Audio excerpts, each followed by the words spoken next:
கேட்டுட்டு இருக்கேன். சரி சரி. மகிழ்ச்சி, உங்க எல்லாரும் சந்திப்பதில் மகிழ்ச்சி. இன்னைக்கு நம்ம கடைசியில நடுநிலைமையினுடைய இறுதி இதில் இருக்கிறதுனால கொஞ்சம் வேகமாக 2 திருக்குறளையும் பார்த்து விட்டு அதனுடைய மொத்தத்தையும் நம்ம பேச வேண்டாம். அதுக்கிடையில சில சொற்கோட்டத்தை பற்றி வருகிறது. அதுல சில இடைப்பிரவர்களாக சில செய்திகளையும் சொல்ல வேண்டியிருக்கோம். அதை நம்ம பிறகு பார்க்கலாம். நான் ஒரு ஒரு தொடக்கமாக ஒரு சின்ன ஒரு கருத்து சொல்லணும்னு நினைச்சேன். அதுக்கு இப்ப நேரம் இல்லை. அதாவது வள்ளுவருடைய சொல்லாட்சியில அவர் கருத்துக்களை மட்டும் எல்லோருக்கும் பொதுப்பட சொல்வது மட்டும் இல்லை, அவருடைய சொல்லாட்சிகளில் கூட அந்த துறை சார்ந்த வழக்குகள் அல்லது அந்தந்த மதத்துக்குரிய வழக்குகளை ஆளாமல் ஒரு பொது சொற்களை ஆள்வது அவருடைய ஒரு பழக்கமாக இருக்குமோ என்று ஒரு சின்ன ஐயம் வருகிறது. கடவுள் வாழ்த்திலே அவர் ஆண்டிருக்கக்கூடிய சொற்கள், கடவுளை பற்றி உள்ள அடைமொழிகள்லாம் பெரும்பாலும் சமண சொல்லாட்சிகளாக தான் இருக்கிறது. ஆனா இருந்தாலும் சில, அதாவது இப்போ அடையாளம் காட்டக்கூடிய சில சொற்கள் இருக்கின்றன. இருப்பினும் பொது நிலையில அவரவர் சமய கோட்பாட்டின் அடிப்படையில பொருள் கொள்ளக்கூடிய பொது சொற்களும் இருக்கின்றன. அதை நான் அண்மையில அந்த மெய்யுணர்தல் அதிகாரத்தை பார்த்து கொண்டிருந்த பொழுது, அந்த மெய்யுணர்தல் அதிகாரத்துல அந்த மெய்யுணர்தல் என்ற அந்த உயர்ந்த ஒரு நிலையை பற்றி திருவள்ளுவர் சொல்கிற போது, அது எல்லா மதத்துக்கும் பொருந்தக்கூடிய அல்லது எல்லா மத கோட்பாடு அல்லது தத்துவ கோட்பாடுகளுக்கும் பொருந்தக்கூடிய சொல்லாட்சிகளாக இருக்கிறதாக எனக்கு பட்டது. அதை உறுதிப்படுத்துவது போல பரிமேலழகர் அருமையாக அதை சுட்டி காட்டுறார். உதாரணமா 358 நினைக்கிறேன். அந்த திருக்குறள்ல சொல்ற போது, இந்த விமர்சனம் பாவனை என்று சொல்கிற போது, இதை அந்த 358 திருக்குறள் என்னது மறந்துச்சு, சட்டுனையா மறந்து போச்சு. 358 அதுல அவர் சொல்லக்கூடிய சொல் 158 பிறப்பு என்னும் பேதமை நீங்க சிறப்பு என்னும் செம்பொருள் காண்பது அறிவு என்ற அந்த சொல்லாட்சியில அவர் சொல்லுகிற போது பொது சொல்ல சொல்லியிருக்காரு. பரிமேலழகர் பொருள் சொல்ற போது சமாதி என்பார், இன்னும் சுக்கல தியானம் எனவும் வழங்குவார் என்று சொல்கிறார். சமாதி என்பது யோக சூத்திரம் முதலிய தத்துவ நூல்களில் இருக்கக்கூடிய சொல்லாட்சி. இதையே சமணர்கள் சுக்கல தியானம்னு சொல்றாங்க. அப்போ ஒரு பொது சொல்லாலே ஆண்டிருக்கிறார். சிறப்பென்னும் செம்பொருள் காண்பது அறிவு, அது சமாதியின் மூலமாக அடையக்கூடிய ஒரு நிலைமையை அவர் விளக்குற போது அந்த சமாதி என்பதை இவருடைய சொல்லாட்சியாகவும், சுக்கல தியானம் என்பது சமண சொல்லாட்சியாகவும் இரண்டையும் பரிமேலழகர் எடுத்து காட்டியிருக்கார். அதாவது வள்ளுவர் ஆண்ட பொது கருத்துக்கள் மட்டுமில்லாமல் பொது சொல்லாட்சிகளை கூட நுட்பமாக இது என்னென்ன, இது நிறைய இருக்கு, இது வேற இன்னும் வேற இடங்கள் எல்லாம் அவர் சொல்லியிருக்கிறாரு. இது ஒரு உதாரணத்துக்காக சொன்னேன். பார்க்கிற போது அதை முற்றாக ஒரு தத்துவத்துக்குரிய விளக்கமாக நீங்க விளக்கலாம், நம்ம சொல்லாட்சிகள் மூலமாக விளக்கலாம். அதுக்காகத்தான் அவர் சமாதிங்கிறாரு. இன்னும் சமண சொல்லாட்சியினாலே சுக்கலத்தியானம் என்றும் விளக்கலாம். எனவே திருக்குறளில் இருக்கக்கூடிய பொதுமை என்பது கருத்து பொதுமை மட்டுமில்லை, சொல்லாட்சியில கூட அவர் பொது சொற்கள், அதாவது இப்ப நம்ம பொது சொல்லுன்னு சொன்னா இப்போ சிவனேன்னு சொல்றோம், அல்லது கர்த்தரேன்னு சொல்றோம், அல்லது அல்லான்னு சொல்றோம். ஆனா இறைவன் சொன்னா பொது சொல், இறைவன் உங்களை காப்பாற்றுவாரா என்று நம்ம பொது நிலையில பயன்படுத்தலாம். ஆனா அது அவரு தன்னுடைய மத சார்பை காட்ட வேண்டுமானால் அவர்களுக்குரிய சொல்லாட்சியை பயன்படுத்தலாம். அது போல திருக்குறள்ல அது மாதிரி ஒரு பாங்கு இருப்பது போல எனக்கு பட்டது. அது ஒரு சின்ன ஒரு கருத்தாக சொல்லிக்கொண்டு இப்ப நம்ம இந்த 2 திருக்குறள் சொற்கோட்டத்தை பற்றி இருக்கிறனால அந்த சொல்லாட்சியை பற்றி ஒரு சிந்தனை வந்தது. இன்றைக்கு 19, 20. 19ல நீதிமான்களுக்கு அல்லது அறக்களத்து நீதிமான்களுக்கு இருக்கக்கூடிய ஒரு தன்மையை பற்றி பேசுகிறார். முதல் திருக்குறளையும் பேசினார், இதுக்கு முன்னாடி திருக்குறளையும். இதை நம்ம பார்க்கலாம். சொற்கோட்டம் இல்லது செப்பம் ஒருதலையா உட்கோட்டம் இன்மை பெறின். சொற்கோட்டம் இல்லது செப்பம் ஒருதலையா உட்கோட்டம் இன்மை பெறின். இந்த பெறின் என்கிறது கட்டளை அடியை திருக்குறள்ல அடிக்கடி இருக்கும். அது இப்படி இருந்தால் இந்த இதுலயே 3 திருக்குறள் இருக்கிறது. முதல் திருக்குறள் இருக்கிறது, தக்காரத்தில் தகுதியான ஒன்று நன்றே பகுதியார் பாற்பற்று ஒழுக பெறின் இருக்கும். இன்னும் வாணிகம் செய்வார்க்கு வாணிகம் பிறவும் தமோல் போற்றி செய்யின் என்று சொல்லி அந்த பெரின் என்ற அந்த கட்டளை வடிவத்தை இதிலேயே பயன்படுத்தியிருக்கிறார். இது அடிக்கடி நம்ம பார்க்கக்கூடியது. எனவே இதுக்கு பரிமை இதுல வந்து மணக்குடவர் எப்படி பொருள் சொல்றாரு, பரிமையாளர் எப்படி பொருள் சொல்றாரு, அதுல வேற மாதிரி சில பொருள்களை நாம் பிற்கால உரையாசிரியர்கள் எழுதுகிறார்கள். அதுக்கு வாய்ப்பு இல்லை, ஏன்னா இலக்கண ரீதியான வாய்ப்பு இல்லை என்பதையும் நம்ம இப்ப சொல்ல போறோம். காரணமா சொற்கோட்டம் செப்பம் என்பதுதான் அதுக்கு எழுவாய். இதனுடைய அதாவது இதனுடைய வாக்கிய அமைப்பை எடுத்துக்கொண்டால் அதனுடைய வாக்கிய அமைப்பு அவருடைய அதாவது பின்னாடி அங்க மூவா போய் பிறகு கொடுத்திருக்கணும். அதாவது மணக்குடவரும் பெருமையாளர் சொன்னாங்க செப்பம் அப்படிங்கிறது எழுவார். செப்பம் அப்படிங்கிறது செப்பமாவது ஒருதலையா உட்கோட்டம் என்பது பெரும் சொற்கோட்டம் இல்லது ஆகும் என்பதா அப்படி அது அதனுடைய வாக்கியம். அதாவது செப்பம் எழுவாய். செப்பம் செப்பம் என்பது செப்பம் ஒருதலையா உட்கோட்டம் என்பவரின் சொற்கோட்டம் இல்லது. நடுநிலை என்பது தென்னிதாக மனக்கோட்டம் இன்மையை பெற்றிருந்தால் அது சொற்கோட்டம் இல்லாததாக இருக்கும். சொல் வேறுபாடின்றி இருக்கும். அது செப்பம் நடுநிலை என்பது சொல் வேறுபாடு அற்றது, அல்லது சொற்குறைபாடு அல்லது சொல் வேறுபாடு. கோட்டம் என்று சொன்னால் சொல்லிலே பிறழ்வு இல்லாமல் நேரடியாக தெளிவான சொல்லாக இருக்கும். நீதி என்பதை தெளிவாக அறுதிவிட்டு உரைக்க வேண்டும். தீர்ப்பு என்பது கேட்டகாரிகள். தீர்ப்புங்கிறது அதுதான். அது இரு பொருள்பட அதை சொல்ல முடியாது தீர்ப்பு.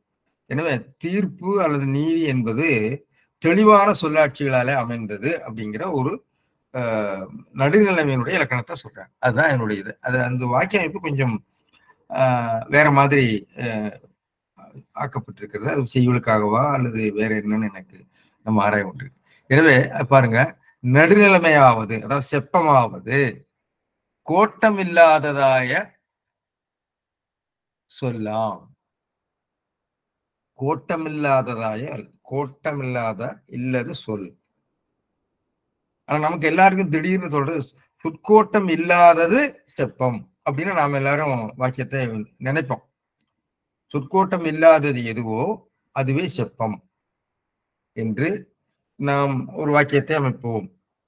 ஆனால் இந்த சொற்கோட்டம் இல்லது என்பது அவர் குறிப்பு வினைமுற்று ஆக கொள்கிறார். செப்பம் சொற்கோட்டம் இல்லாதது இல்லதுன்னு சொன்னா அது இல்லாதது என்று சொல்கிற போது ஒரு குறிப்பு வினையாளனையும் பெயராகவும் வரலாம். இல்லாததை சொல்லாதேங்கிற போது குறிப்பு வினையாளனையும் பெயர் இல்லாதது என்று சொல்லலாம் இன்றைய மொழியில. எனவே இல்லாதது என்று சொல்கிற போது குறிப்பு வினைமுற்றாகவும் வரும், குறிப்பு வினையாளனையும் பெயராகவும் வரும். இல்லது என்று சொல்வது பெரும்பாலும் 4-5 இடத்துல வருது. நான் அதை பின்னாடி காட்டுறேன். இல்லது என்பது 5-6 இடங்கள்ல வருகிறது. அந்த இடங்கள்ல அது 2 இடங்கள்ல பரிமையாளர்கள் அதை குறிப்பு வினைமுற்றாக பொருள் சொல்லியிருக்காரு. மணக்குடவர் அப்படித்தான் சொல்லியிருக்காரு. எனவே செப்பம் சொற்கோட்டம் இல்லது. செப்பம் தான் எழுவாய். அப்போ சொற்கோட்டம் இல்லது செப்பம் அப்படிங்கிறத நம்ம மரபு இலக்கணத்துல என்ன சொல்லுவாங்கன்னா, செப்பம் எழுவாய் சொற்கோட்டம் இல்லது பயனிலை. ஆனா இந்த பயனிலையை முன்னாடி போட்டா அதை வந்து பயனிலை வாக்கியம் என்று சொல்லுவாங்க. எழுவாய் வாக்கியம், பயனிலை வாக்கியம். அது வந்து புணர்ச்சிக்காக சொல்லக்கூடிய, அது சின்டாக்டிக்கலி அதனுடைய ஸ்டேட்டஸ் ஒன்றும் மாறல. வாக்கிய நிலையில அது ஒன்றும் மாறல. புணர்ச்சி நிலையில இது வந்து வந்தான் சாத்தன் என்று சொன்னால் அது பயனிலை வாக்கியம், சாத்தன் வந்தான் சொன்னா எழுவாய் வாக்கியம். அதுல எழுவாய் சாத்தன் தான், பயனிலை வந்து வந்தான் தான். ஆனா இதுல இங்க அப்படி பார்த்தால் சொற்கோட்டம் அல்லது செப்பம் என்பது பயனிலை வாக்கியம், வினைமுற்று வாக்கியம். சரி, இது இன்னொரு கோணத்துல பார்த்தோம்னா நம்ம வழக்கமாக தர்க்க நிலையிலையும் பார்க்கலாம். அதை தர்க்க நிலையில பார்க்கிற போது அது வந்து டாபிக் அண்ட் கமெண்ட், உத்தேசியம் விதேயம், எதை பற்றி தலைப்பு, அது பற்றி விளக்கம். சாத்தன்ங்கிறது டாபிக், அவன் என்ன செய்தான், வந்தான், கமெண்ட். உத்தேசியம் விதேயம். அப்போ இதுல வந்து உத்தேசியம் விதேயம் அப்படிங்கிறத கூட மாற்றித்தான் போட்டிருக்கிறதாக நம்ம எடுத்துக்கொள்ள வேண்டும். உத்தேசியமாக நாம வேணுமானாலும் சொல்லலாம். சொற்கோட்டம் இல்லது என்ற உத்தேசியம் அதனுடைய விளக்கம் செப்பம் என்று நம்ம விளக்கலாம். தர்க்க நிலையிலே இப்படியும் விளக்கலாம், அப்படியும் விளக்கலாம். இப்படி கிடந்தவாறே நீங்க சொன்னீங்கன்னு சொன்னா சொற்கோட்டம் இல்லது என்பதை உத்தேச டாபிக்கா எடுத்துட்டீங்கன்னா செப்பம்ங்கிறத கமெண்டாக வரும். ஆனா ஸ்டில் இட் இஸ் அது எழுவாய் தான். அது தர்க்க லாஜிக்கல் ஸ்ட்ரக்சர் வேற, சின்டாக்டிக் ஸ்ட்ரக்சர் வேற. அப்ப இத நீங்க சொன்னா செப்பத்தை நான் உத்தேசியமா எடுத்துட்டு உத்தேசத்தை மாத்தி போட்டிருக்காருன்னா நம்ம சொல்லலாம். சரி, அது இருக்கட்டும். எனவே அது எதுக்கு முக்கியத்துவம் இருக்கிறதோ அதை பொறுத்து அது மாறும். ஆனால் மனக்குட வரும் பரிமையாளர்கள் தெளிவாக இல்லது என்பது இல்லாததுன்னு எடுக்கல, அது இல்லது என்பது இன்றி அமைகிறது என்ற ஒரு வினைமுட்டாக எடுத்திருக்காரு. எனவே நடுநிலைமையாவது கோட்டம் இல்லாததாய சொல்லாம் எடுத்துக்கிறார். கோட்டம் இல்லாததாய சொல்லாம் உறுதியாக மனக்கோட்டமின்மையோடு கூடுமாயின்னு ரெண்டா பிரிச்சுக்கிறார். சரி, அதாவது இதுக்கு ஒரு பெரிய விளக்கம் சொல்லியிருக்காரு. அதுக்கு நிறைய விளக்கத்துக்கு நான் பிறகு வரும். இது நடுநிலைமையாவது செவ்வை சொல்லுதல் என்பதும் இருபொருட்புதுமொழி கூறல் அன்று என்று என்பதும் கூறிற்று. எனவே நடுநிலைமையாக ஒரு ஜட்ஜ்மெண்ட் கொடுக்கணும்னு சொன்னா நீதிமன்ற தீர்ப்பு அந்த நீதிமான் பேசுகிற போது செவ்வையாக ஒரு பொருள்படக்கூடியதாகத்தான் பேசணும், இரு பொருள்படக்கூட பேசக்கூடாது. அதுதான் இப்ப அடுத்த நம்ம கடைசியாக அதை பற்றி பேசுவோம். என்பதும் இருபொருட்பொதுமொழி கூறல் அன்று என்பதும் கூறிற்று. அதாவது சிலேடை பொருள்பட அதை நம்ம சொல்லக்கூடாது, இரு பொருள்படும்படி சொல்லக்கூடாது. இரு பொருள்படும்படின்னு சொல்ல சொல்லை நீங்க பிரிச்சு பேசுறதுனாலயோ ஏற்ற அழுத்தத்தினாலேயோ இரு படலாம். எனவே அப்படி என்று அவர் வழக்கு சொல்லியிருக்கேன். இதுக்கு நான் பிறகு வர்றேன். அதை என்ன இரு பொருள்பட சொல்றது என்னங்கிறதுக்கு ஒரு பெரிய கதைகள்லாம் இருக்கு. நான் கதைக்கு வர்றதுக்கு முன்னாடி பரிமேலழகர் முடித்துக் கொள்வோம். பரிமேலழகர் என்ன பண்றாருன்னா, இதுக்கு பரிமேலழகர் உரை செப்பம் செற்கோட்டம் இல்லது நடுநிலைமையாவது, செப்பத்தை தான் அவர் எழுவாய் எடுக்கிறார். ஆவதுன்னு சொன்னாலே அதை எழுவாயனுடைய உருவாக இலக்கண கூத்து போன்றவை எல்லாம் சொல்லும். அதாவது அதை ஃபோக்கஸிங், அதை ஹைலைட்டிங், திஸ் இஸ் தி அதாகப்பட்டது அப்படின்னு எல்லாம் பேசுவாங்கல்ல, அது மாதிரி நடுநிலைமையாவது, அதாவது நடுநிலைமை தான் எழுவாய். ஏன்னா நடுநிலை சொல்லின்கண் கோடுதல் இல்லாததாம். சொல்லின்கண் சொற்கோட்டம், அவர் சொல்லின்கண் கோடுதல் இன்மையை பற்றி பேசுகிறார். அவரு கோட்டம் இல்லாத சொல்லுன்னு எடுக்கிறார். எனவே கோடுதல் இல்லாததாம், அது டீவியேஷன்ல இருக்கக்கூடாது, அது உட்கோட்டமின்மை ஒருதலையாக பெரிய அகுது அன்னதாவது. இது அந்த வாக்கியத்தை ரெண்டா பிரிச்சுக்கிறார். பிரிச்சுக்கிட்டு அகுது அன்னதாவது மனதின்கண் கோட்டமின்மையை திண்ணிதாக பெறின். ஒரு தலையா அப்படிங்கிறதுக்கு மனக்குடவர் என்ன சொல்றாருன்னா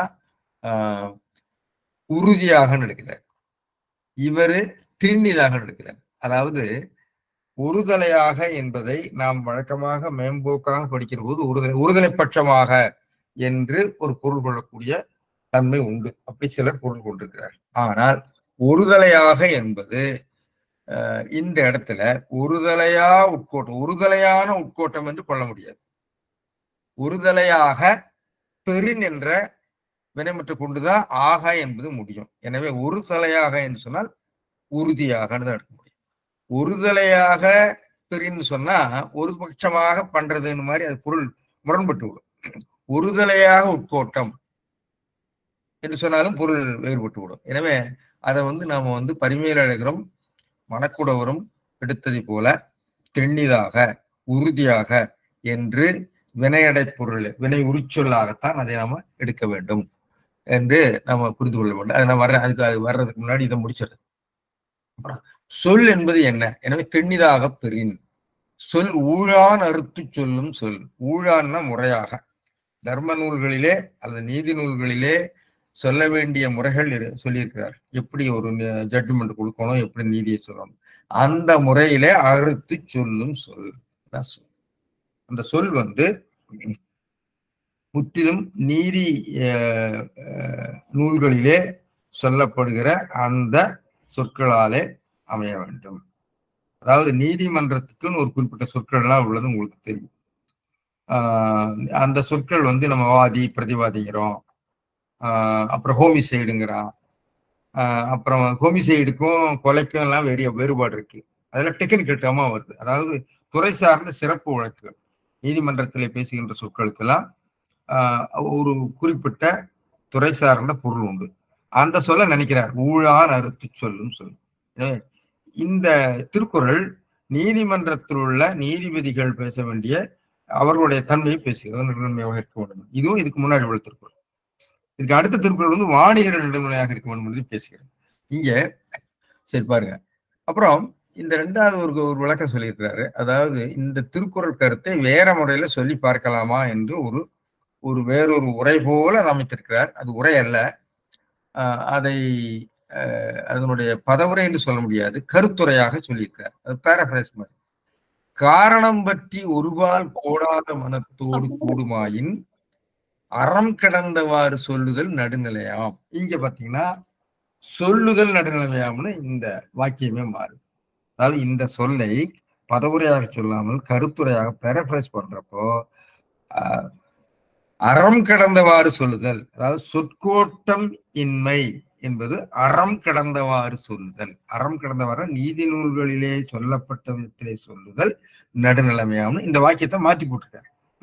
அங்க பதவுரை சொல்லியிருக்காரு, இங்க கருத்துரை சொல்றாரு. அதுக்கு சொல்ற போது இது இந்த இடத்துல நம்ம ஐயா தண்டவாணி தேசியர் ஐயா ஒரு கருத்து சொல்றார். இவருக்கு வந்து இந்த தென்னிதாக என்று பொருள் சொல்லிவிட்டு அது ஒருதலையாக என்பது ஒருவால் என்ற ஒரு கருத்தும் இருந்திருக்கும் போல் இருக்கிறது என்று ஐயா சொல்றாங்க. அதுக்கு காரணம் இதைத்தான் சொல்றாங்க.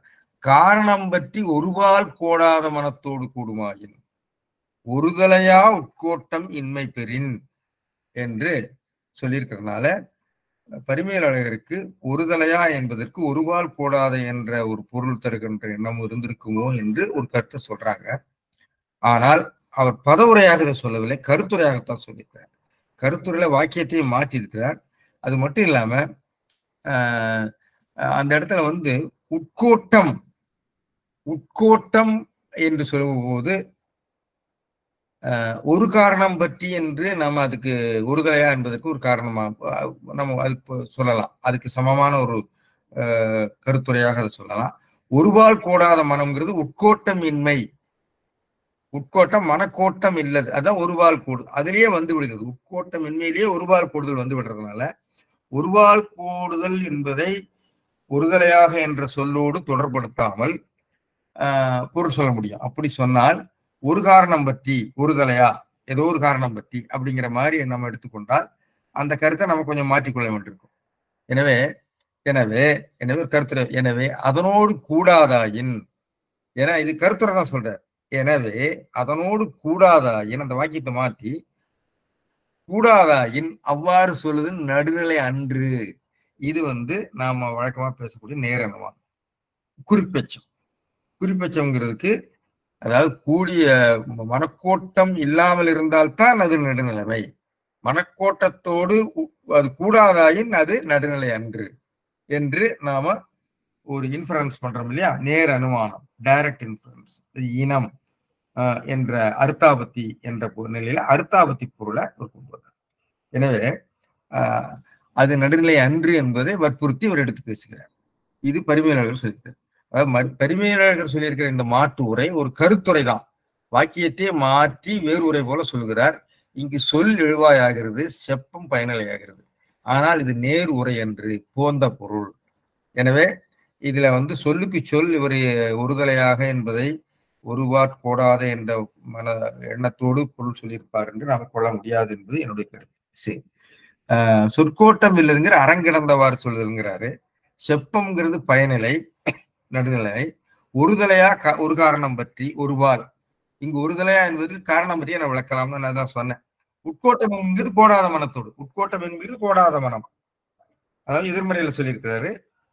உட்கோட்டமின்மை, மனக்கோட்டமின்மை, அப்போ மனதிலே கோடாத மனம் கோடாத ஒரு தன்மை என்று நம்ம பொருள் சொல்லுவோம். இதுல மூவா வந்து என்ன பண்றாருன்னா உள்ளத்தில் கோணுதல் இல்லாத தன்மையை இல்லாதது அப்படிங்கிற அவர் எடுத்திருக்கிறார். குறிப்பு நேரணையம் பெயராக எடுத்து உறுதியாக பெற்றால் சொல்லிலும் கோணுதல் இல்லாதிருத்தல், இல்லாதிருத்தல் நடுநிலையாம். இல்லாதது சொற்கோட்டம் இல்லது, சொல்லினும் கோணுதல் இல்ல, சொல்லினும்ங்கிற உண்மை சேர்த்திருக்கிறார். மனசுல மட்டுமில்ல சொல்லினும் என்று ஒரு எச்ச உண்மையை கொண்டிருக்கிறார். அது ராமானுஜ கவிராயர் சொல்வாரு, அதை நம்ம சொல்றோம். சொல்லினும் கோணுதல் இல்லாதிருத்தல், இல்லாதது என்பதை இல்லாதிருத்தல் என்று குறிப்பு வினையாளனையும் பெயராக கொண்டு அதை எழுவாயாக கொண்டு நடுநிலை என்பதை பயனிலையாக பொருட்சிருக்காரு. மனக்குடவரும் பரிமையில் அழகரும் நடுநிலைமையைத்தான் எழுவாயாக சொல்லியிருக்காரு. ஏனென்றால் இந்த அதிகாரத்தினுடைய டாபிக் வந்து லாஜிக்கல் டாபிக் வந்து நடுநிலைமை தான். இன்னும் நடுநிலைமையைத்தான் பேச வேண்டும், நடுநிலைமையினுடைய தன்மையைத்தான் பேச வேண்டும். அதுதான் தலைப்பு, அதுதான் அதை பற்றி தான் பேச வேண்டும். உத்தேசியம் விதேயமா இருக்க வேண்டும். எனவே விதேயமாக இருக்க வேண்டிய விஷயத்தை உத்தேசியமாக ஆக்க முடியாது. சொற்கோட்டம் இல்லாத இருத்தலை பற்றி ஆராய்ச்சி அல்ல இங்க நடக்கிறது. அதனாலதான் அப்படி அவர்கள் பொருள் சொல்லியிருக்காரு அப்படின்னு புரிந்து கொள்ளணும். எனவே நிச்சயமாக அந்த உறுதியாகங்கிறதுக்கு ஒருதலையா அப்படிங்கிறதுக்கு உறுதியாகன்னு அவர் சொல்லியிருக்காரு. சுப்பிரமணிய பிள்ளை உரையிலையும் மனக்கோணுதல் இல்லாமை உறுதியாக உள்ளதாயின் அதன் சார்பாகிய சொற்கோணாமை நடுநிலைமை எனப்படும். இவரும் மூவாய் போலதான் பொருள் சொல்லியிருக்கிறார். சொல்லில் மாத்திரம் சிற்பமாக இருந்து மனம் ஒருவால் சாயப்பட்டால் அது நடுநிலைமையாகாது என்று அவர் சொல்லியிருக்கிறார். எனவே என்னுடைய வாக்கிய அமைப்பு பார்த்தீங்கன்னு சொன்னா, இருவரும் வினைமுற்று தொடராக கொண்டனர். செப்பம் அதாவது நடுநிலைமையாவது அது எழுவாய், ஒருதலையாக உட்கோட்டம் என்பவரின் சொற்கோட்டம் இல்லது ஆகும். நடுநிலையாவது உறுதியாக மனக்கோட்டம் இன்றி இருந்தால் அது சொற்கோட்டம் இல்லாததாக இருக்கும். எனவே மனக்கோட்டம் உடையதாக இருந்தால் சொற்கோட்டத்தை சொல்லிலும் கோட்டம் இருக்கும் என்று அவர் சொல்லி ஒரு குறிப்பிச்சவும் சொல்லிவிட்டார்.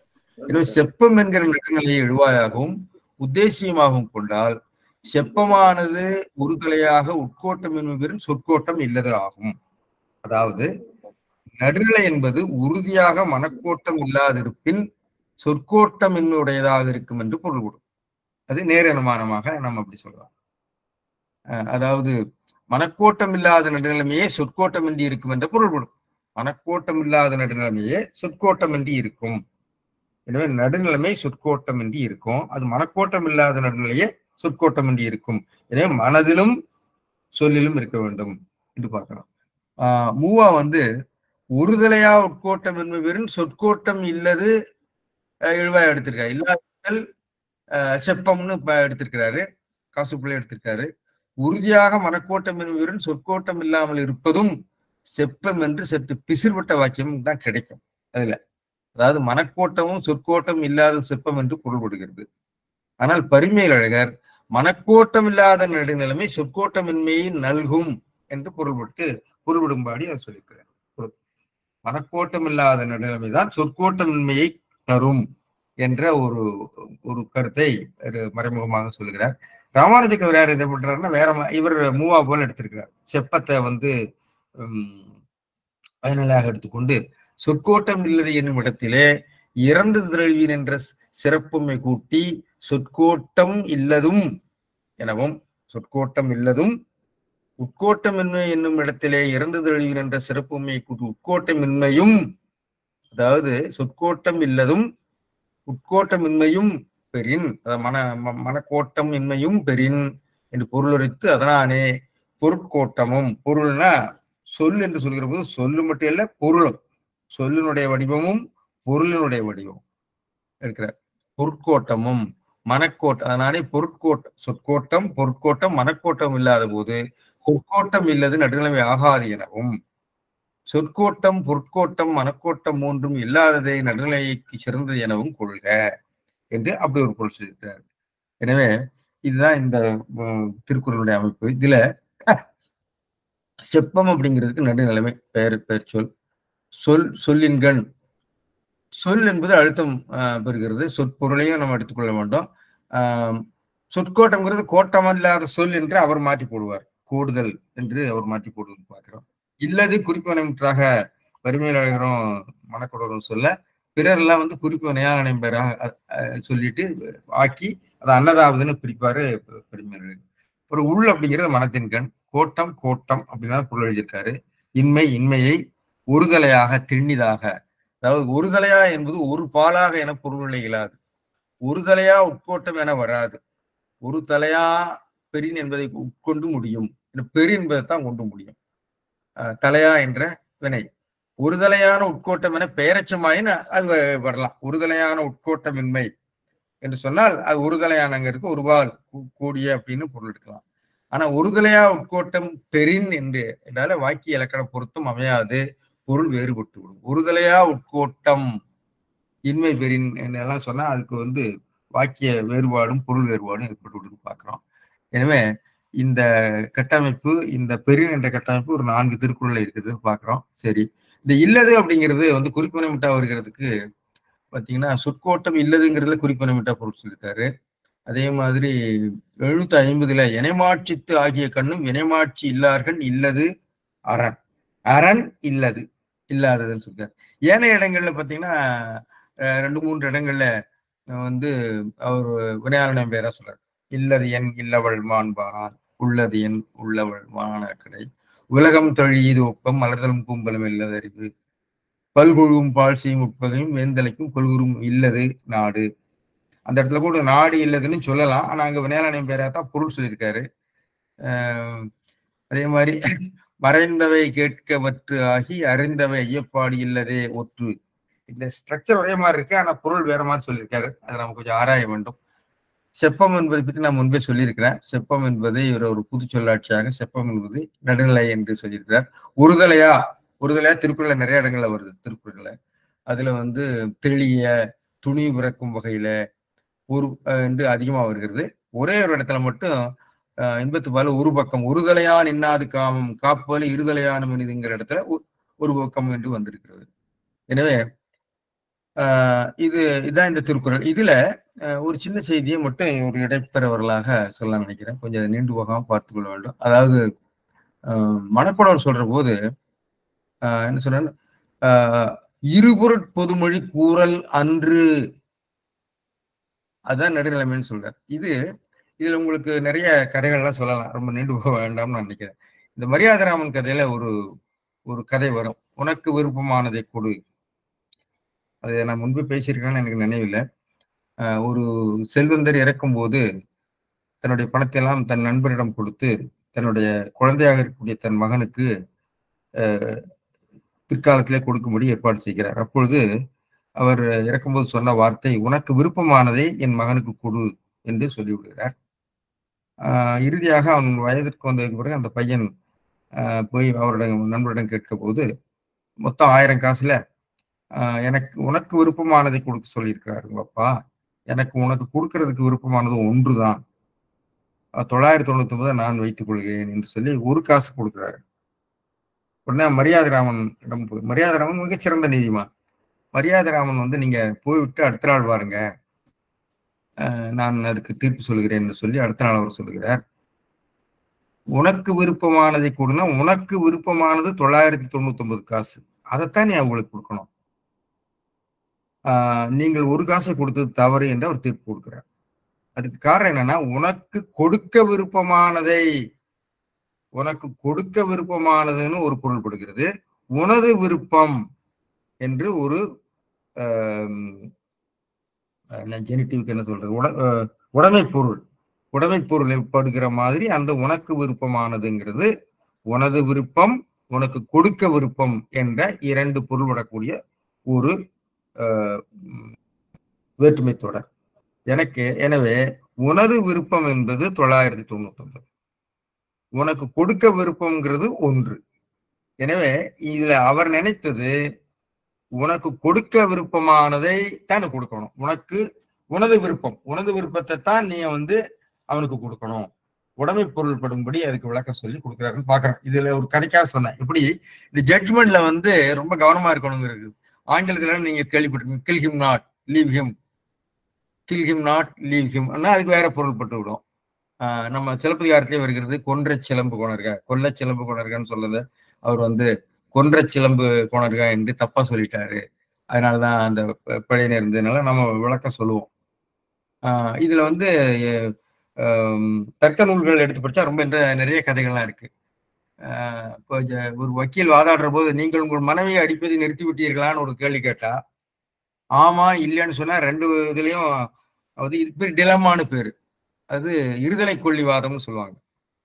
நீங்கள் உங்கள் மனைவியை அடிப்பதை நிறுத்தி விட்டீர்களா அப்படின்னு சொன்னா, நிறுத்திட்டேன்னா படிச்சுட்டு இருந்தான்னு அர்த்தம். இல்ல நிறுத்தலைன்னா அடிச்சுட்டு இருக்கேன்னு அர்த்தம். ரெண்டுக்கும் ஒரே பொருள் வந்துவிடும். இது மாதிரி இருக்கக்கூடியதை வந்து அவங்க வந்து இருதலை கொள்ளிவாதம்னு சொல்லுவாங்க. அதே மாதிரி புலிகள் யானை நமக்கு தெரிந்தது. அதே மாதிரி அண்ணன் தம்பி 2 பேர், 3 இது இருக்குது. அண்ணன் தம்பி 2 பேரும் பங்கு வச்சுக்கோங்க அப்படின்னு சொன்னா, அண்ணன் தம்பி 2 பேர் என்று குறிச்சு பேசலாம். அண்ணன் தம்பி 2 பேர் என்று இப்படி இது இரு பொருள்படும்படி பேசக்கூடாது. அதே மாதிரி நீ உன் அண்டை வீட்டுக்காரனுக்கு விரோதமாக சாட்சி சொல்லலாகாது. இது பெரிய விளக்கம் சொல்லுவாங்க. அண்டை வீட்டுக்காரனுக்கு விரோதமாக ஆதரவாக சொல்லலாம். அண்டை வீட்டுக்காரனுக்கு சொல்லக்கூடாது. மற்ற பக்கத்து வீட்டுக்கார வேறொருத்தனுக்கு சொல்லலாம். இப்படியெல்லாம் இதுக்கு வந்து நீதிமன்றத்துல விளக்கம் சொல்லுவாங்க. தெனாலிராமன் கதையிலே உங்களுக்கு தெரியும். இவர் வந்து தலையை காட்டாதேன்னு சொன்ன போது சட்டியை தலையில வைத்துக் கொண்டு நடந்தான் என்று சொல்லுவாங்க. இன்னும் நிறைய வந்து இருபொருள் படும்படி வரக்கூடிய நிறைய தொடர்கள் இருக்கு. மாமா நீர் இருக்க மோருக்கு என்ன குறைவு, நீர் இருக்க, இதெல்லாம் சிலடை பொருள்பட பேசுவது. நீர் வாரும், தையல் இலையில் சாப்பிடுவதுண்டா, அடி தலைமேல் உமி, தோண்டி எடுத்துவா. தோண்டி எடுத்துவாலாம் நம்ம மரியாதைராமன் கதையில கூட வருது. இதெல்லாம் வந்து இது மாதிரி நிறைய வாதங்கள் தர்க்கத்துல சொல்லுவாங்க. சொல்லி அந்த வாதங்கள் வந்து போலியான சொற்களை கொண்டு பேச வச்சு அதிலிருந்து திசை திருப்பதுன்னு சொல்றது. அந்த திசை திருப்புறதுக்கு உங்களுக்கு மகாபாரதத்திலே அஸ்வத்தாமன் இறந்து விட்டான். அஸ்வத்தாமன் இறந்து விட்டான்னு ஆண்பால்ல தமிழ்ல சொல்லிட்டா அது தெரிஞ்சிருக்கும். ஆனா சம்ஸ்கிருதத்துல ஆண்பாலுக்கும் மொண்டன்பாலுக்கும் வேறுபாடு இல்லை. அவன் மர்கயான்னு சொல்லிட்டா அது அஸ்வத்தாமன்கிறது குதிரையா அல்லது வந்து ஆளா என்று நமக்கு தெரியாது. அப்ப அதை வைத்துக்கொண்டு அந்த யுத்தத்திலே வென்றார்கள் என்று சொல்வார்கள். அதனால்தான் நடுநிலை திரம்பிய உருகை என்று சொல்லி பரிபாடல்ல புலவர், இந்த புலவர் மறந்து போயிட்டேன், திருமாலை பற்றி சொல்கிறப்ப உன் கை உன்னுடைய நீ வந்து நடுநிலை திரம்பிய ஒரு கையை உடையவன் என்று அவர் புகழ்கிறாரா பழிக்கிறாரான்னு தெரியல, சொல்வதை பார்க்கிறோம். இதெல்லாம் வந்து ஒரு மாதிரி டிடக்டிவ் லாஜிக்ல வரக்கூடிய ஃபேலசின்னு சொல்லுவாங்க. இன்னும் வந்து இப்ப இன்றைக்கு நமக்கு பாத்தீங்கன்னு சொன்னா இப்ப ஒரு பெரிய விவாதம் நடந்துட்டு இருக்கு, ஒரு பெரிய அரசியல் போராட்டமாக நடந்துட்டு இருக்கு. சனாதன தர்மம் அப்படிங்கிற சொல், அதை பத்தி நான் பார்த்துட்டு இருந்தபோது சனாதன தர்மம்ங்கிறதுக்கு லெக்சிகன் என்ன சொல்லுதுன்னா தி ஆன்ஷியன்ட் மாரல் லான்னு சொல்லுது. கிரியா முதல் அகராதியில சனாதன தர்மம் தொன்மையான அற ஒழுக்கம், பண்டைய மரபு நெறி, eternal according to Hindu scripture orthodox. கிரியாவுடைய 2020 அகராதியில என்ன போட்டிருக்காங்கன்னா சனாதனம் இந்து மதத்தில் சாதி அடிப்படையில் விதிக்கப்பட்ட தொன்மையான நடைமுறை ஒழுக்கம், ஆர்த்தோடாக்சி. அப்போ கிரியாவுடைய அகராதியில் இருக்கிற இந்த பொருளும் பழைய பொருளுக்கும் இடையில் உள்ள போராட்டம் தான் இன்றைக்கு போராட்டம். தமிழில் இந்த சொல் பொருள் மாற்றம் பெற்றுவிட்டது. இந்த பொருளை நாம பயன்படுத்துறோம்.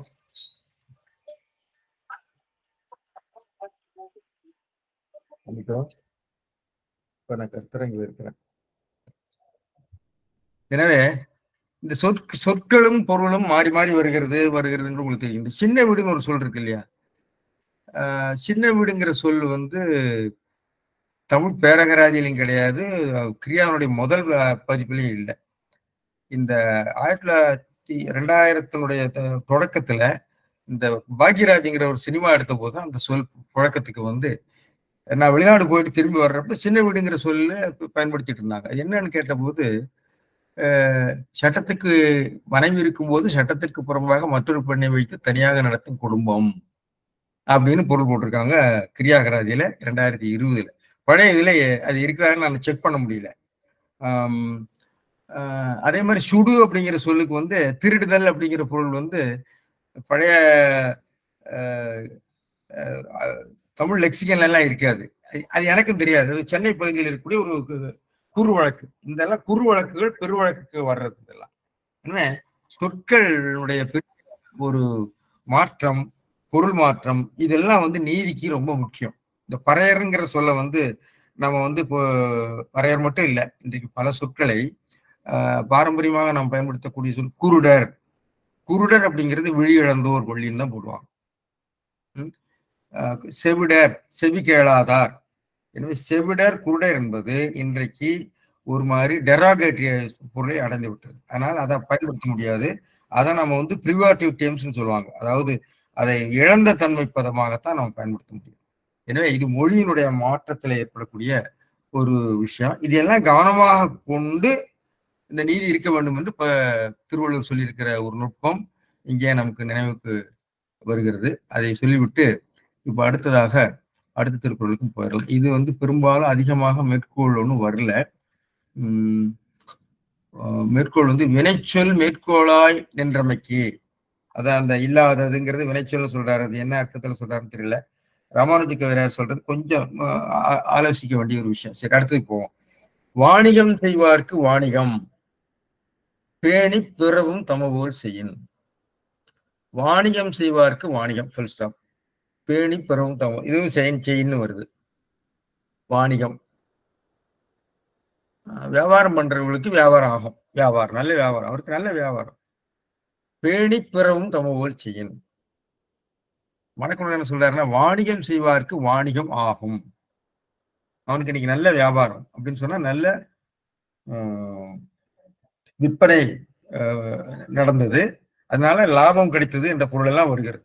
அதுதான் அவர் சொல்றாரு. அந்த வாக்கியம் அப்படித்தான் முடியும். வாணிகம் ஆம் என்ற அந்த இது வந்து கெட்டு நிற்கிறது. பிறர் பொருளையும் தமது பொருள் போல பேணி சோறுபடாமல் செய்வாராயும். பேணிங்கிறதுக்கு ஒரு பொருள் எழுதல, ஆனா வேற இடங்கள்ல பேணி என்பதற்கு விரும்பி, பாதுகாத்து, அனுசரித்து என்ற பொருள் எல்லாம் சொல்லியிருக்காரு. வாணிகம் இருக்கு லாபம்னு சொல்றாரு. அவனுக்கு இன்னைக்கு நல்ல வியாபாரம்னா இன்னைக்கு நல்ல லாபம், அது ஆகுபெயராக அந்த பொருள் வருகிறது. மணக்குழவர் அதை சொல்லுகிறார். பரிமேலழகர் என்ன சொல்றாரு? பிறவும் தமபோல் பேணி செய்யும். பிறன பிற பொருளையும் தம்பொருள் தமான தம்முடைய, அதுவும் ஒரு குறிப்பு வினையாளனை பெயர். தம்பொருள் போல பேணி செய்யும். பேணி தான் சொல்லியிருக்காரு. வாணிகம் செய்வார்க்கு வாணிகம் செய்வார்க்கு நன்றாய் வாணிகமாகும். நல்ல வியாபாரம் நடக்கும். அவனுக்கு இன்னைக்கு வியாபாரம் நல்ல வியாபாரம் சொல்றோம் இல்லையா? அது மாதிரி நன்றாய் வாணிகமாகும் என்று ஒரு பேச்சு வழக்கு நடை போல ஒன்று அமைத்திருக்கிறது. பிறவும் தமோல் செய்தலாவது கொள்வது மிகையும் கொடுப்பது குறையும் ஆகாமல் ஒப்ப நாடி செயல். அப்போ பிறவும் தமபோல் செயல்ங்கிறது எடுக்கிற போது அதிகமாகவும் கொடுக்கிற போது குறைவாகவும் என்று சொல்லி இந்த ட்ரேட் பிராக்டிஸ் ரொம்ப முக்கியமான திருக்குறள் எனக்கு படுகிறது. ஏன்னா தமிழருடைய மொத்த இந்த அறவுணர்வுடைய ஒரு வறுமையில தான் வந்து திருக்குறள் எழுதுகிறது.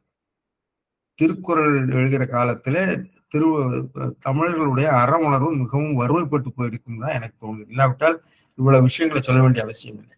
என்றால் இன்றைக்கு கூட வியாபாரத்துல இந்த எடை குறைச்சி கொடுக்கறது, பொருள்கள் டூப்ளிகேட்னு சொல்லப்படுகிற போலிகளை விற்கிறது, மாற்றி விலையை அதிகமாக சொல்றது. என்ன என்றால் வியாபாரம் என்பதே வந்து லீகலைஸ்டு ட்ரேடுன்னு லீகலைஸ்டு தெஃப்ட்னு சொல்லுவாங்க. அதாவது வியாபாரம் பண்றப்போ வாணிகம் என்பதே சட்ட ரீதியாக்கப்பட்ட திருட்டு அப்படின்னு தான் அர்த்தம். அதாவது விலையை இவ்வளவு பெர்சன்டேஜ் கூட்டிக்கலாம்னா பார்த்தீங்கன்னா இந்த எம்ஆர்பின்னு போட்டிருப்பாங்க, மேக்சிமம் ரீட்டைல் பிரைஸ். இன்னைக்கு எங்க வீட்லயே ஒரு விஷயம் நடந்தது. ஒரு மேக்சிமம் ஒரு பையன் வந்து ஒரு ஸ்டெபிலைசர் வாங்கிட்டு வந்து கொடுத்தா மேக்சிமம் ரீட்டைல் பிரைஸ்ன்னு பில் கொடுக்கல, 2300 வாங்கிட்டு போனேன். அது இதுல பார்த்தா 1200 தான் போட்டிருக்கு. இதுல வலைத்தளங்கள்ல அவன் வந்து அவனுடைய விவாதம் என்னன்னா இது எம்ஆர்பி போட்டுக்கல, அதை கொடுங்க. ஆனா அவன் கடையில என்னைக்கு வாங்கினா எவ்வளவு வாங்கினான்னு எனக்கு தெரியல. அப்போ இது வந்து ஒரு பெரிய ட்ரேட் பிராக்டிஸ்ல மால் பிராக்டிஸ்ங்கிறது ரொம்ப அதிகமா இருக்கு. அதை அந்த காலத்திலேயே செய்திருப்பாங்க போல் இருக்கு. அப்ப நம்ம தமிழர்கள் மத்தியில வணிகம் வந்து விட்டது. அந்த வாணிகத்துல இப்படி திருமுழுகள் நடந்திருக்குன்னா அதை பற்றி கண்டிக்கக்கூடிய ஒரு பாடலத்தை நான் அதை பாக்குறேன். இப்பாட்டு 3 நூல் முன்னே 2 அவையத்தாரே நோக்கின. முன்னே 2 சொன்னா இதுக்கு முன்னாடி பார்த்தா சொற்கோட்டம் இல்லது, அதுக்கு முன்னாடி உள்ள சமன் செய்து சீர்தூக்கும் கோல் அதை பத்தி நாம் பேசணும். அந்த சமன் செய்து சீர்தூக்கும் கோல் என்பது என்னங்கிறது. இந்த 2 வந்து அவையத்தாரே நோக்கி, நீதிபதிகளுக்கு சொன்னது, இது வணிகர்களுக்கு சொன்னது. எனவே பிறர் பொருளை போற்றி செய்தால், போற்றின்னு பொருள் இருக்காரு இப்ப மூவா, மதித்தால் பொருள் எழுதியிருக்காரு நம்முடைய வாசுப்பா மாணிக்கனார். எனவே இந்த பொருள் என்னங்கிறத நம்ம பார்க்கலாம். பிறவும் தமவர் பேணி செய்யின் வாணிகம் செய்வார்க்கு வாணிகம் நன்றாக ஆகும். வாணிகம் ஆகும் என்ற அது வந்து விகாரத்தால் தொக்கு வந்திருக்கிறது அந்த பயனிலையில் இருக்கக்கூடிய ஒரு கூறு. எனவே பிறவும் என்பது பிறர் பொருளையும் எச்ச உண்மை, தம் பொருளையும் தம்பொருள் போல,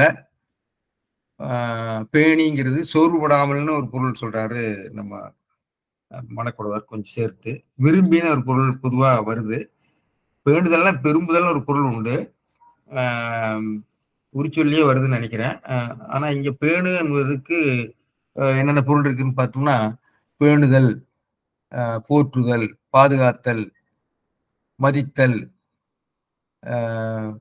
விரும்புதல், உபசரித்தல் என்று நிறைய பொருள் இருக்கு. பரிகரித்தல் எல்லாம் இருக்கு.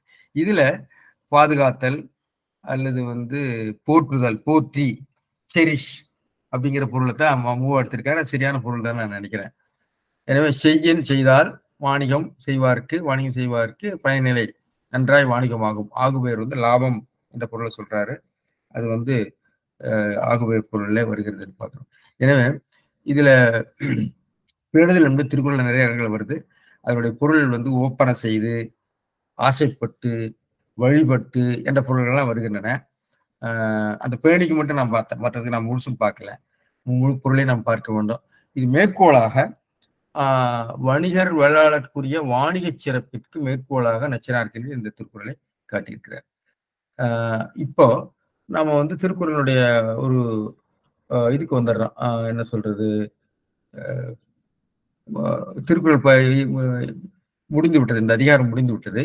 இதனுடைய சாரத்தை பற்றி நம்ம கொஞ்சம் பேசிவிட்டு இந்த உரையை நாம் நிறைவு செய்யலாம்னு நினைக்கிறேன். இதை பற்றி நான் தொடக்க ஒரு கருத்து, நடுநிலை என்பது நன்றி அறிதல் போன்ற ஒரு அடிப்படை மனித பண்பு.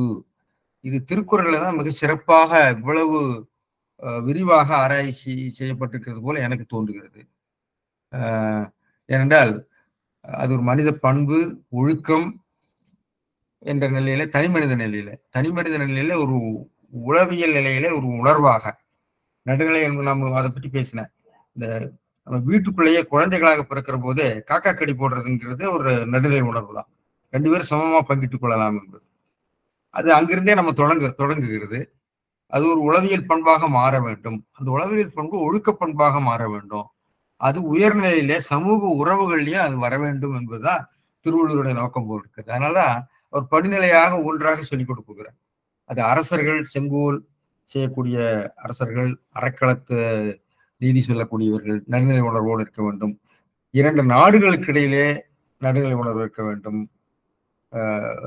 இல்லை என்று சொன்னால் இல்லை ஏன்னா நாம எல்லா நாடுகளையும் சமமாக நினைக்கிறோம், சாவரனிட்டிங்கிறது. அப்போ அதுல வந்து நடுநிலை உணர்வு இல்லை என்று சொன்னால் நீங்க வந்து கீழே சொல்ற மாதிரிதான் ஏழைகளையும் அல்லது சமூக நிலையில தாழ்ந்தவர்களையும் நாம கீழே உட்கார சொல்ற மாதிரிதான் பெரிய நாடுகள்லாம் சின்ன நாடுகளை கீழே உட்கார வைத்து விடுவார்கள். எனவே அங்கேயும் நடுநிலை வேண்டியிருக்கிறது. அதாவது இன்டர்நேஷனல் ரிலேஷன்ஷிப்லயும் இது வேண்டியிருக்கிறது. வாணிகத்துல ரொம்ப அடிப்படையாக இருக்க வேண்டியிருக்கிறது. இது சமய நிலையிலே, தத்துவ நிலையிலே நடுநிலை என்று பேசுகிறார். அது வேற. அது வந்து ஒரு விருப்பு வெறுப்பற்ற ஒரு நிலை. அது பகவத்கீதையில் கூட சொல்லியிருக்குன்னு நான் சொன்னேன். ஒரு விருப்பு வெறுப்பற்ற மனிதர்கள் விருப்பு வெறுப்பு காட்படுகிறார். விருப்பு வெறுப்பற்ற நிலையிலே இருக்கக்கூடிய ஒரு நிலையை தத்துவ நிலையிலே, ஒரு சமய நிலையிலே அது நடுநிலை, அது மெய்ப்பாடாகவும் சொல்லப்பட்டிருக்கிறது. எனவே இந்த நடுநிலை என்ற மெய்ப்பாடு, நடுநிலை என்ற ஒரு கருத்தாக்கம் தனிமனித உணர்வாகவும் ஒழுக்கமாகவும் ஒப்புரவுக்கும் ஆட்சி நீதி பரிபாலனத்துக்கும் தொழில் வாணிகம் செய்வதற்கும் சமயத்துக்கும் அல்லது நாடகத்தை நடிக்கிற மெய்ப்பாடுக்கு எல்லா நிலையிலும் நம்ம அது வருகிறது என்று பார்க்கிறோம். அது வந்து ஒரு ஓரம் பாயாத ஒரு மனநிலை. அது நம்ம கதைகள்லையும் பார்க்கிறோம், வாழ்க்கையிலும் பார்க்கிறோம். நம்ம சொத்து ஒன்றாக பிறந்தவங்க ஒரு முளைப்பால் என்றவங்கதான் கடைசியில சொத்துக்காக சண்டை போட்டு பெரிய சில வேளைகளை கொலைகள்ல கூட முடிக்கிறது. மகாபாரதமே அதுக்குரிய உதாரணமாக இருக்கிறது. அது எப்படி விரிவடைந்து நம்முடைய சமுதாய வாழ்விலும் அரசியல் வாழ்விலும் ஊடுருவுகிறத நாம் பார்க்கிறோம். எனவே நடுநிலைமை குன்றி போனதுனாலதான் இந்த தீமைகள்லாம் வருகிறது. நடுநிலை உணர்வு இருந்தால் நிச்சயமாக இந்த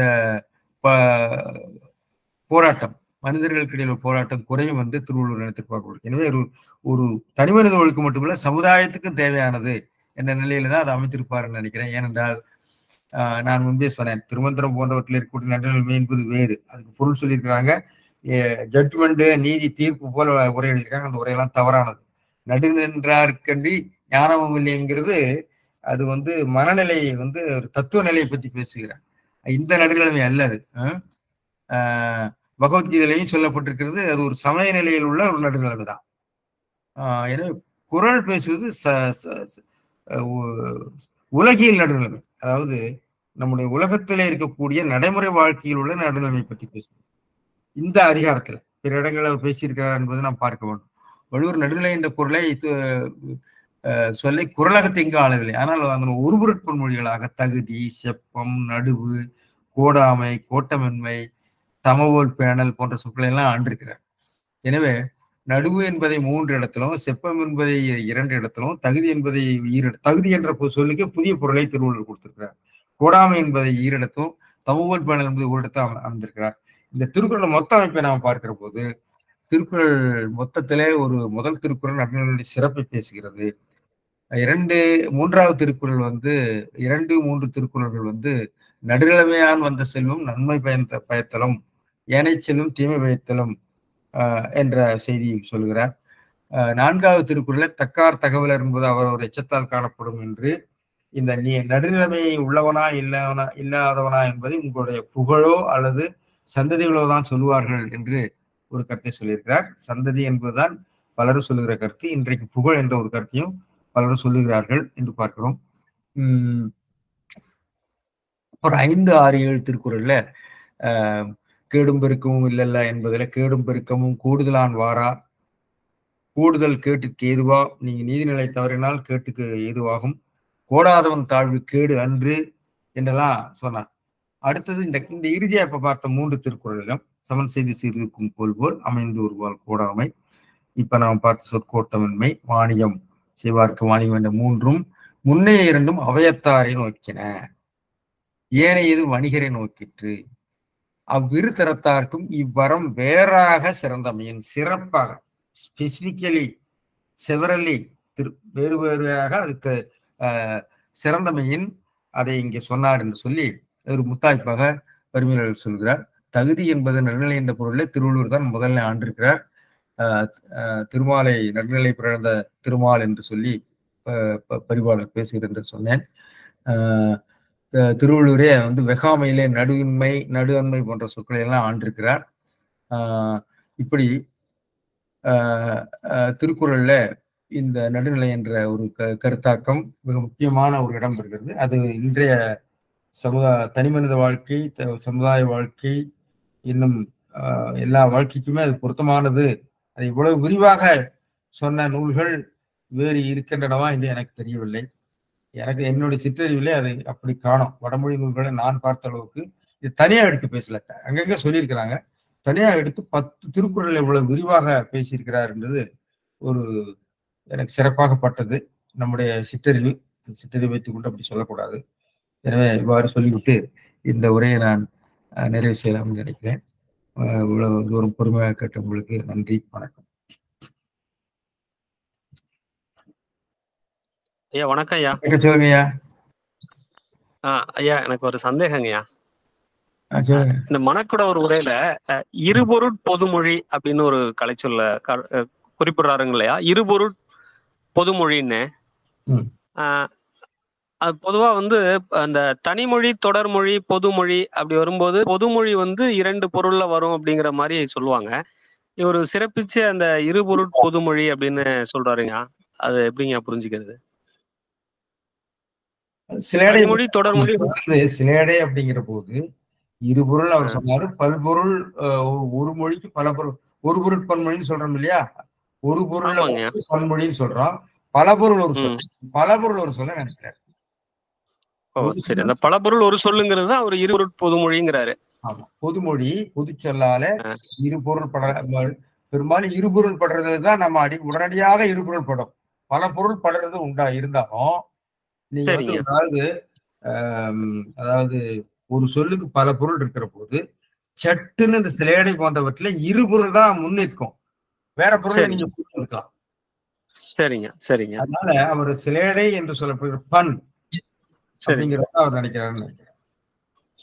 இந்த உரையாசிரியர்கள் எழுதும்போது இந்த கவர் பொருள்னு எழுதுவாங்களே, அதுக்கு இதுக்கு எதுவும் தொடர்பு இருக்காங்க? கவர் பொருள். கவர் பொருள்ங்கிறது உங்களுக்கு வந்து இப்ப பல நிலையில வரலாம். கவர் பொருள் பண்றது வாக்கிய நிலையில வரலாம். வாக்கிய நிலையில வரலாம். புரியுதா? புரிதொல்லியாக நீங்க சொல்றீங்க. அல்லது தையல் இலையில் சாப்பிடுவது உண்டா என்று சொன்னா தையலுடைய இலையில் சாப்பிடுவது, தையல் போட்ட இலையில சாப்பிடுறது உண்டா என்றெல்லாம் வருது இல்லையா? ஆமாங்க. சரி. அதுதான் கவர் பொருள். அது மாதிரி வந்து தொடர் நிலையில வர்றது கவர் பொருள். தொடர் நிலையிலும் வாக்கிய அழுத்தத்தினால உதாரணமா நீங்க வந்து அறிவில்லாதவன் சொல்லும்போது அறிவில்லாதவன். சரி. அறிவில் ஆதவன், அறிவில்லாதவன். இப்படி நிறைய உங்களுக்கு எடுத்துக்காட்டுகளை குண்டே ராமா நமக்கு வழக்கமா இலக்கணத்துல படிக்கிறது. ஆமாங்க. ஆமா. அப்போ வந்து விட்டிசையினால பொருள் வேறுபடும், அழுத்தத்தினால பொருள் வேறுபடும். அப்புறம் பல பொருள் ஒரு சொல் இருக்கிற போது இரு பொருள் பட்டு அதுக்கு அந்த இடத்துல எப்படி இன்டர்பிரட் பண்றது, இது நிறைய பிரச்சனைகள் வந்திருக்கு ஜட்ஜ்மெண்ட்கள் எல்லாம். சரி, அதான் அவர் சொல்றாரு. சரி சரி அவர் கருத்துங்க. இப்ப இந்த 10வது குறள் இந்த வணிகம் செய்வார்க்கு வணிகம் அப்படிங்கறதுல நல்ல வணிகமாம் அப்படின்னு அதை எடுத்துக்கிற மாதிரி, இந்த துப்பார்க்கு துப்பாய துப்புங்கிறதுலயும் நல்ல உணவுன்னு எடுத்துக்குவாருங்க. இந்த வந்த சொல்லி திருப்பி வரும் பொழுது இங்க வந்து வணிகம் செய்வார்க்கு வணிகம்ங்கிறதுக்கு நல்ல வணிகம்னு எடுத்துக்கிற மாதிரி, அங்க துப்பாய துப்புங்கிறதுல நல்ல உணவு அப்படின்னு எடுத்துக்கிறாருங்க பரிமேலழகர். ஒரு கருத்துக்காக சொன்னேன்.